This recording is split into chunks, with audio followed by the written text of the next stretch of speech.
Isang mapagpalang araw po sa atin lahat. Meron po tayo ditong gagawing isang window type air conditioning na ang tatak niya ay higher.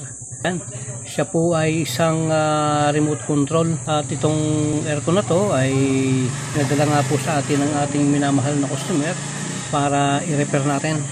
Ang problema po nito ay nasira po yung kanyang remote control at ipinagawa niya ito dun sa kanilang magagawa at ipinadala po sa atin dahil nga hindi na nagawa dahil sa kakulangan daw po ng spare parts at nirekomenda nga po ng sa ating minamahal na customer na ito ay i-manual natin.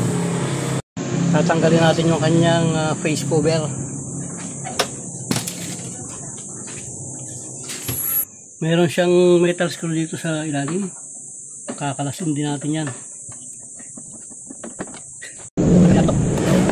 Yung sundor na metal screw.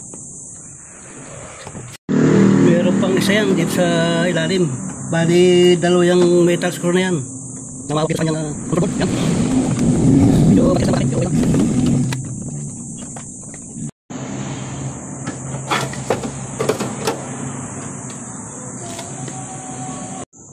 So, yan yung kanyang board. Ayan. At, ayan, i-repair na nga ito. Ayan, may electrical tape dito. Ayan o. So, kakalasin natin lahat yan. Ito, mamanual na natin to. Pero bago natin tuluyang i-convert yan, lilinisan muna natin at medyo marumi. Yan. So, tanggalin natin itong kanyang control board. Meron niyang 4 na screw dito.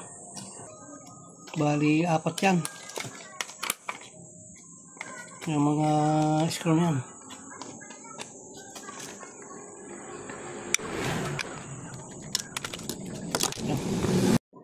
Sunod natin yung kanyang compressor.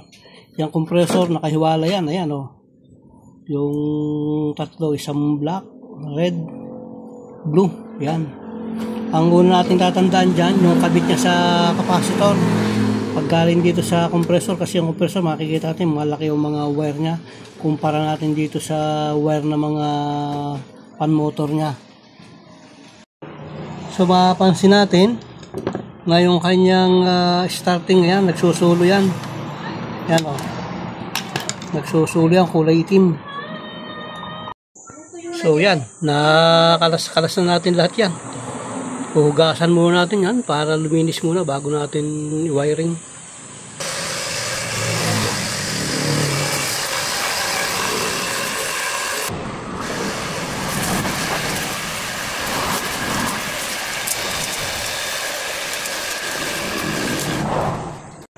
Ito na rin yung ating gagamitin.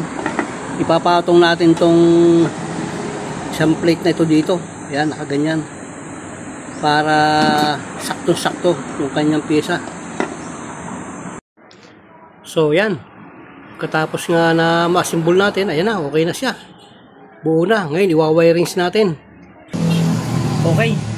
Magwa-wirings tayo. Doon sa mga nauna kong video, ipinakita ko yung pag-check ng ganitong mga selector switch. Pero sa pagkakataong ito, ay uulitin natin. So, nakikita natin yung dalawa doon sa may tabi na yun. Ayun.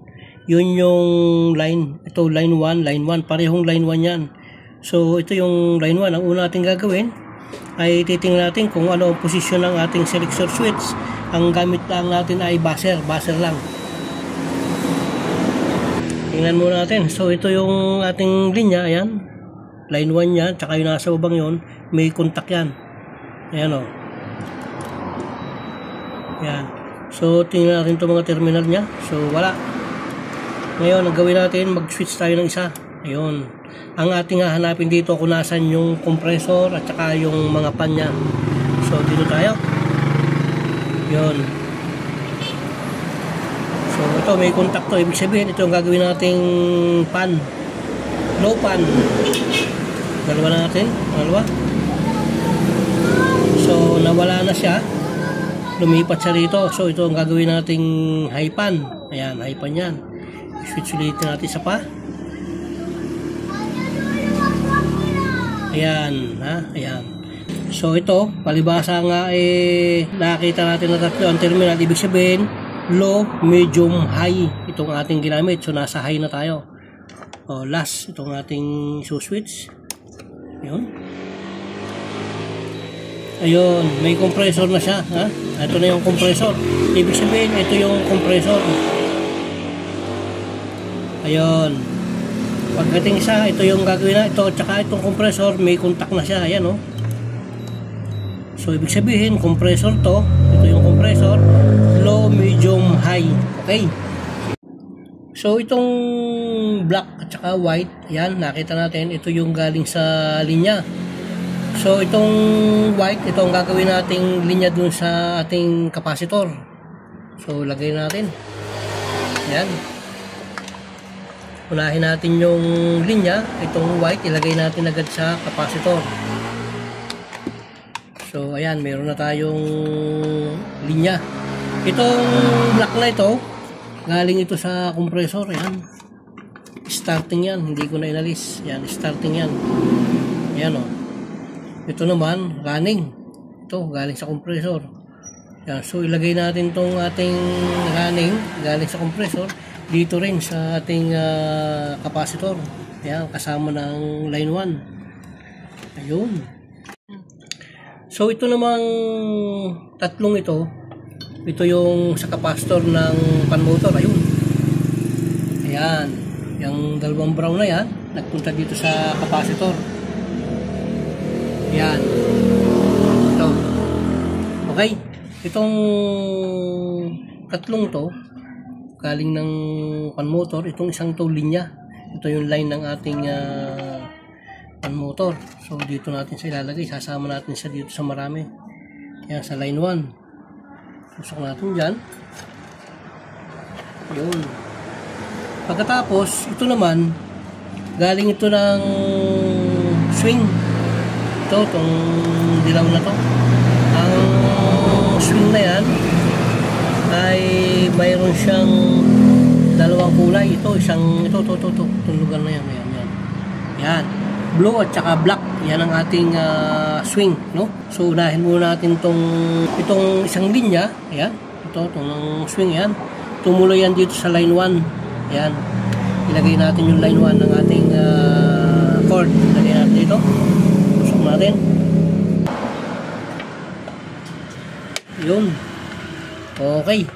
So, meron na tayong line 1 at saka line 2 nandito sa capacitor. Ayan. Ito yung ating line 1, ito yung ating line 2, yung itim. Okay. Dito sa swing motor na yan, yan. Dalawa yan, isang blue at saka isang black. Yung isang linya na blue, dumiretso na kagad doon sa line 1, ayun. O, ayan o. Dumiretso na siya. Tapos yung isa niyan, yung black, itong black na yan, tumuloy siya dito sa swing, ayan. Yan. Yung isang linya niyan, pumasok dito, yung lumabas sa kanya, nagtuloy na dito. Ito, itong asul na ito yung lumabas, nagtuloy na siya dito sa capacitor natin. Ayan. Kasama na yan ng ating linya. Ayan. Nakasabi na siya dyan. So, yan. Kumpleto na tayo.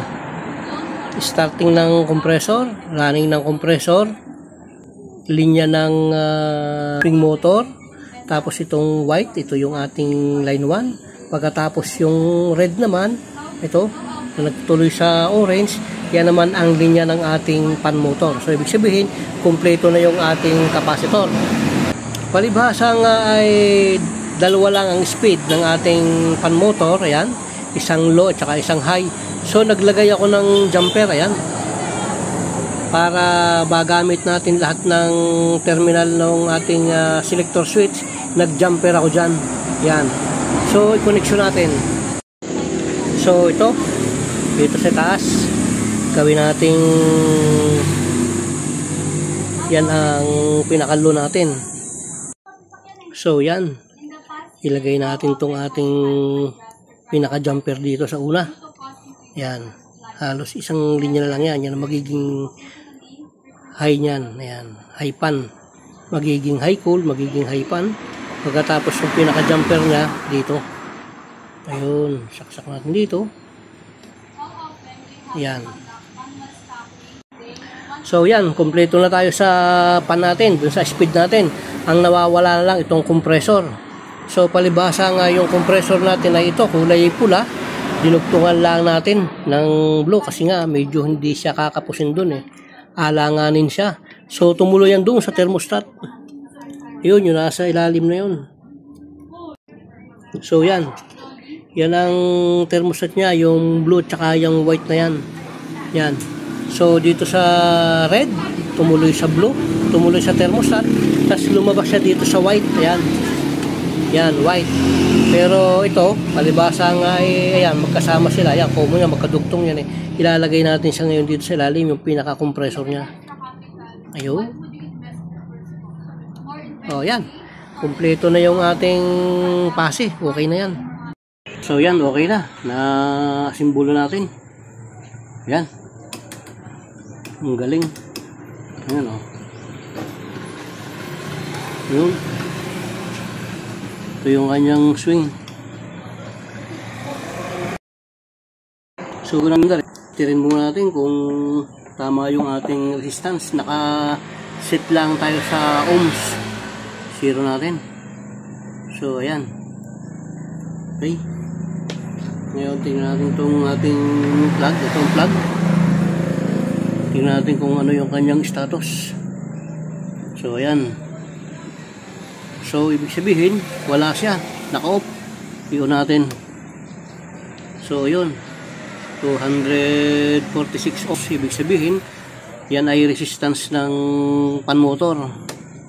Yun, nag-compressor na siya. Pagka ganyang 2 digit na lang, 3.9 o 3.9 ohms, ibig sabihin compressor na yan. Ayan. So yan. Sabihin pwede nating pandarin yan. Okay na yan. Pandar natin, ipin natin. At ready na yung ating ammeter. So yun natin, pan muna. Yun. Tapos yun natin yung ating swing kung gumagana. Yan. Sabay i-compressor natin.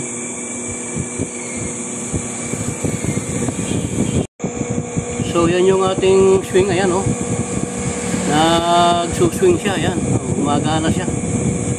Ayan. So ibig sabihin okay yung operation ng ating ginawa.